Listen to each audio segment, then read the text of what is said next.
সন্তানের মাথায় হাত রেখে দোয়াটি একবার পড়ুন, আপনি যা বলবেন আপনার সন্তান তাই শুনতে বাধ্য হয়ে যাবে। সুবহানাল্লাহ। প্রিয় ভাইয়েরা আমার, কোরআনুল কারীমের মধ্যে স্পষ্ট একটি আয়াত আছে।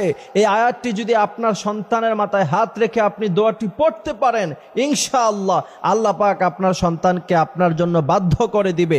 আপনার সন্তান স্কুলে যেতে চায় না, সারা দিন ফোন ইউজ করে এবং বিভিন্ন মেয়েদের সাথে মেলামেশা করে, আপনার মান সম্মান ডুবিয়ে দিয়েছে, আপনার কথাই শুনতে চায় না, আর কোনো আলেমের কাছে যাওয়ার প্রয়োজন নাই, হুজুরের কাছে গিয়ে হুজুরকে বিরক্ত করার কোনো প্রয়োজন নাই।